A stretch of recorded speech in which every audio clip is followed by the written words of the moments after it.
মাসুদ কামাল ভাই, আসতে চাই যে সরকারের ভূমিকা, নির্বাচন কমিশন, আইন শৃঙ্খলা পরিস্থিতির প্রসঙ্গ নিয়ে কথা বলছিলেন।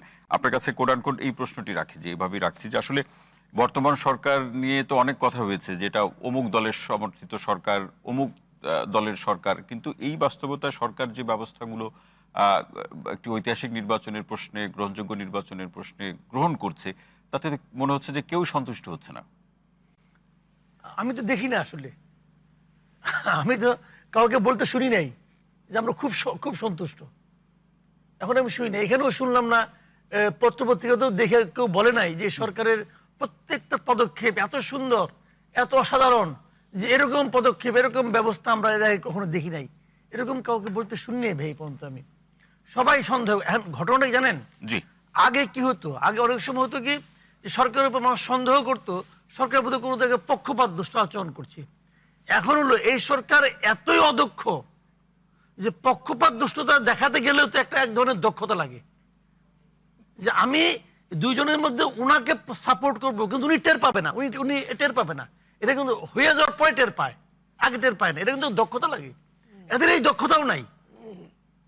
বাস আমি সবসময় বলি যে আমার দেখা মতো এই বছর, এত বছরের জীবনে এরকম অদক্ষ সরকার আমি জীবনে দেখি নাই। ওনার দেখলে একটা মাত্র দক্ষতা আছে, আমি মাঝে মাঝে কিন্তু অবাক হয়ে ভাবি, ইউনূস সাহেবের একটা যোগ্যতা অসাধারণ। এটা হলো গিয়া যে উনি এতগুলি অযোগ্য লোককে একসঙ্গে করলেন কেমন কিনা, এটা কিন্তু এটা বিরাট যোগ্যতা। মানে আমি একটা লোক পাইলাম না যে লোকটা নাকি মনে করেন যে দুর্দান্ত পারফরমেন্স দেখালো, এবং উনি এতগুলি জোগাড় করিয়া নির্লিপ্ত ভাবে চুপচাপ বই থাকেন। ওনার কিছু যায় আসে না, জিজ্ঞাসা করলে মাঝে মাঝে বলেন যে আমি একটা ইতিহাসের শ্রেষ্ঠ নির্বাচন উপহার দেব। মানে এতজন সম্মানিত উপদেষ্টারা কাজ করছেন, তার মধ্যে একজনকেও আপনার যোগ্য মনে হচ্ছে না? তুলনামূলক ভাবে দেখলে দুই একজন তো আছেই, তুলনামূলক ভাবে দেখলে এদের মধ্যে বেটার, এদের মধ্যে একজন বেটার আছে। আমি বলি আপনাকে, ওই যে যোগাযোগ এবং জ্বালানি বিষয়ক যিনি আছেন ফাউজুল কবির খান, ওনাকে আমি তুলনামূলক ভাবে বেটার মনে করি। দ্বিতীয়টা খুঁজতে গেলে আমাকে মানে আধা ঘন্টা সময় দিতে হবে, কারণ দ্বিতীয়টা খুঁজতে হলে আমার মিনিমাম আধা ঘন্টা লাগবে খুঁজে বাই করতে। আরেকজন কি? তাহলে ঐতিহাসিক নির্বাচনের অঙ্গীকারের ভাই ভাই আমি বলি আপনাকে, উনি একটা নন পলিটিক্যাল লোক। আমি ইউনূস সাহেবের কথা বলতেছি। জি, বলুন। উনি এটা তো একটা ইলেকশন, একটা পলিটিক্যাল অ্যাক্টিভিটিস না, এটা একটা পলিটিক্যাল কাজ। এই পলিটিক্যাল কাজটা কিভাবে মানে গুটে আনতে হবে, এটা ওনার যোগ্যতার বাইরে এটা।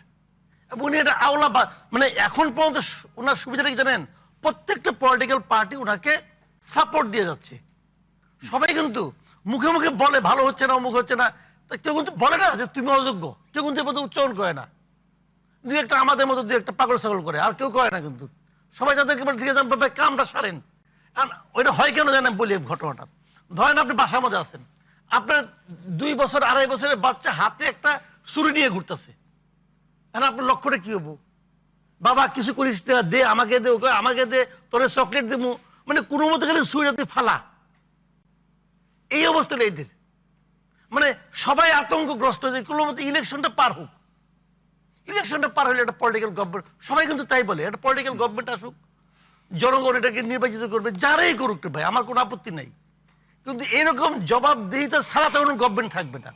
যে গভর্নমেন্টে আসুক, জামাত আসুক, ইসলামী আন্দোলন আসুক, বিএনপি আসুক, যেই আসুক, তার তো একটা জবাবদিহিতা থাকবে।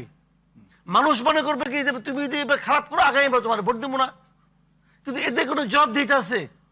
কোনো একজন উপদেষ্টাকে দেখছেন পর্যন্ত বলতে পাবলিকের কাছে তার জবাবদিহিতা আছে? ওনাদের একজন স্পোক্স পার্সন আছে, বলে কি আমাদের সবকিছু করার ম্যান্ডেট আছে।